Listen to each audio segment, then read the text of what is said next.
Hello gainers, I'm Ralphie and welcome to my little channel on the internet called Fitter Philosophy. I'm going to talk about death in this video because it's something that I know a lot about, because I was an undertaker for over 20 years in Glasgow, and during my time working as a funeral director, I was involved in community relations. So if any kind of thing came in which they were looking for someone who's experienced, qualified and articulate to deal with, they'd call on me to attend to it. And I was, at one point, one of the local colleges had a project on, and what they were doing was they were assisting researchers in doing research. That was the remit. That was the program that they were involved in. How do you successfully assist researchers in their research when maybe you're not qualified around a certain subject and experienced around a certain subject? And they were helping scientists do an informal project. And I'm picking my words carefully here. It was informal. Research into death. So they were going out into the community and interviewing people who had experience of death through bereavement, or dealing with death through being a medical professional, a GP, a doctor,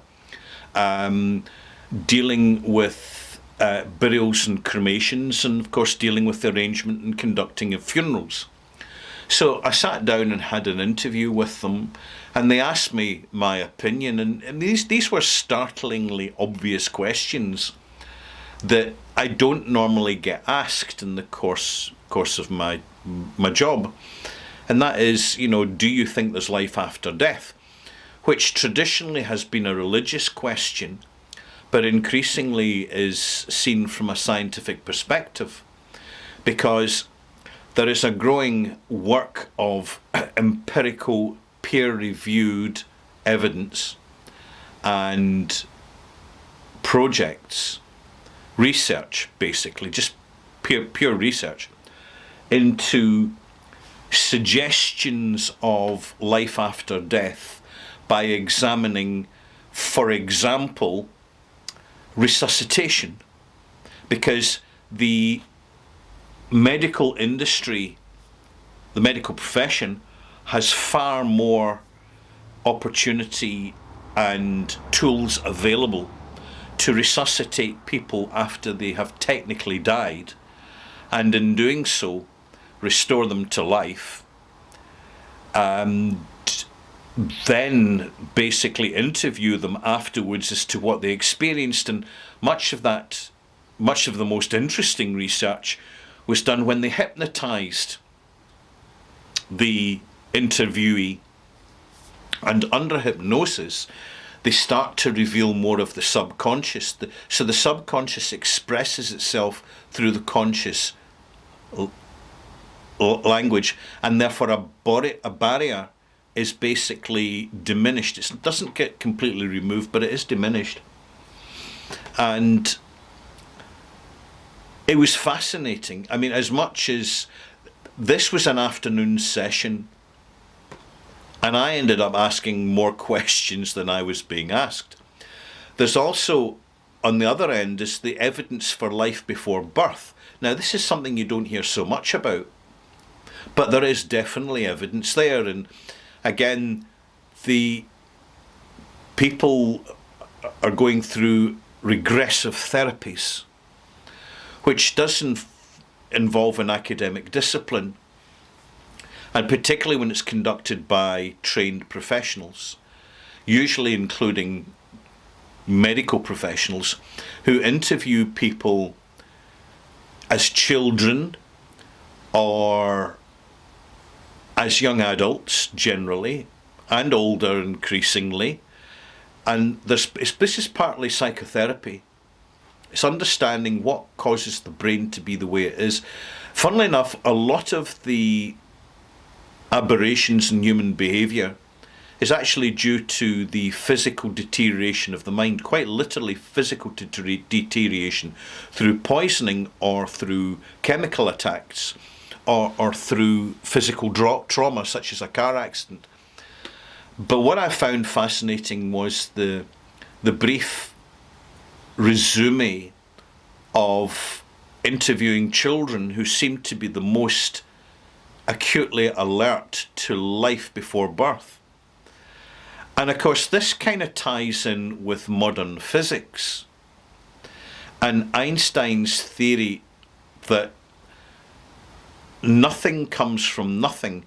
Everything is just the transubstantiation of one matter from one form to another form. So energy is not created or destroyed, it is simply transferred. And when we bear that in mind, and also the evidences that are being presented from astronomical circles as to the enormous complexity of the universe, and all these assumptions that were previously scientific fact and academically endorsed are now being dismantled, fundamentally dismantled. There's huge changes happening in academia at the moment as quite literally reality is recalibrated. You see this, of course, online with the conversations about human life before humans, and the fact that humans are much older as a species, that there is increasingly empirical evidence, archaeological evidence, and analytical evidence from folklore, for example, that there has been a global civilization of humanoid before a catastrophe, and the catastrophe has been one of many catastrophes which happens periodically on a predetermined cycle, roughly. At this point, let's kind of bring the conversation full circle. Is there life after death? Well, let's change the question. Is there life before birth? There's increasingly a huge amount of evidence to show that there is. There's increasingly a huge amount of evidence to show that human life does not completely end, period, but it transmutes from one form into another. And that can be disrupted depending on the moral ethics, the code, and quite literally the vibrational frequency that an individual creates within their life. And I think I'm going to talk about the frequency in my next review a little bit more, because it's something I've been taking more of an interest in recently. I'll see you there.